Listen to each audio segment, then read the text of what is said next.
Be ready. 10 seconds to go.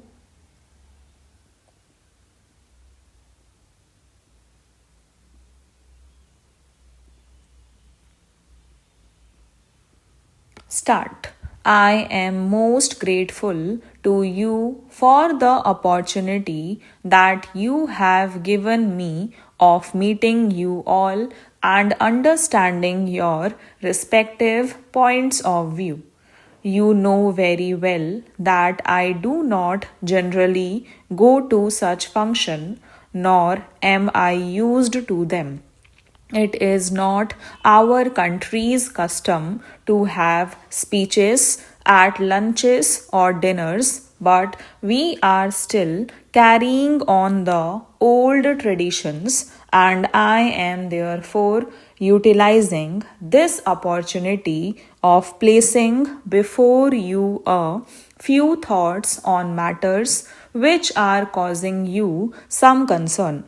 Whatever I may say represents my own personal views and not those of government. It is only the minister in charge of industry and supply who can make any authoritative pronouncements, but I do claim to know the mind of my government, and to that extent, I may at places be saying things which are in accord with government policy. I should like to say at the outset that I am going to tell you what I do feel about matters. I am not given to changing my views because I am one from them after mature consideration and the fullest possible realization of the various pros and cons.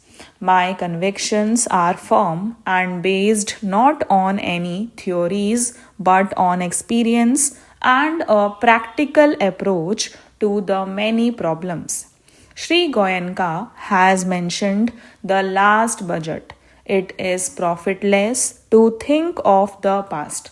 Nevertheless, the world knows its history, how the budget was prepared, and why. The framer of the budget has now gone to Pakistan. He very well knew that is would be not for him to face the music. You are also probably aware of my views and the whole history of the proceeding before the legislature in relation to this budget.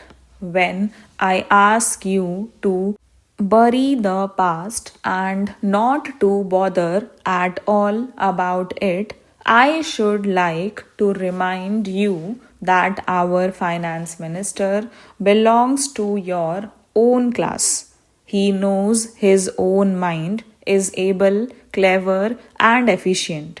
We deliberately appointed him to create confidence in the industrial future of India, the confidence which had been rudely shaken by the last budget. Our Commerce Minister is also an experienced industrialist.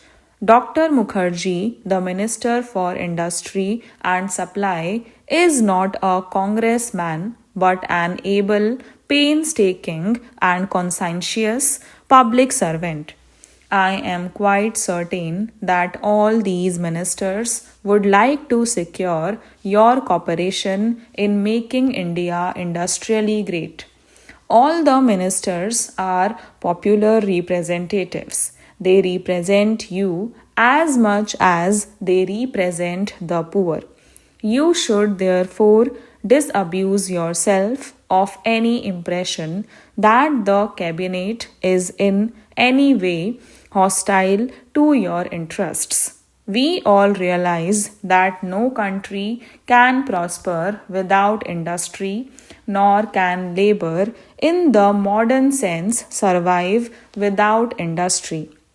We have a vast country with enormous potentialities.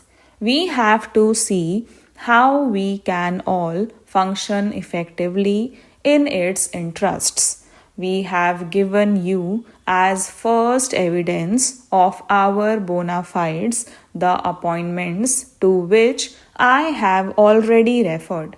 It is now for you and all of us not to mar but to make our future. In building it, it is obvious that you have to destroy also. In the process of building our future, therefore, we may have to do away with some of the appendages of the past. But there is no reason why any of us should be frightened of destruction. You have asked why we accepted partition.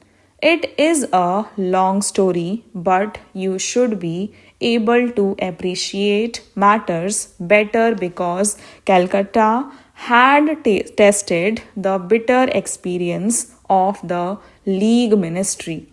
Businessmen thought of leaving the city, but I advised them to stay on because I was certain that no power on earth could take away Calcutta from India. Although, therefore, we all have to suffer the blow and shock of partition. If we are able to extract good out of evil, I have not doubt that we shall eventually profit and not lose in the transaction. We have not to settle down to the task of reconstruction.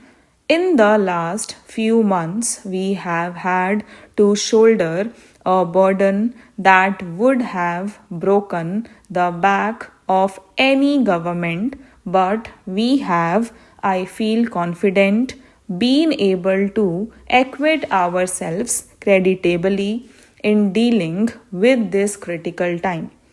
In the task ahead, we have to take labor and capital with us. If we fail to do so, we are doomed to disappointment. I have no doubt whatsoever that the conflict between labor and capital, and may I say also the government, at this stage would be nothing but ruinous to the country. We have just now finished one chapter of exploitation. We should see that we do not find ourselves entering into another chapter in which we are exploited by a different type of forces, which nevertheless are destructive and even more dangerous because they are internal. We must remember that socialism in England came after the latter had advanced considerably on the road to industrialization.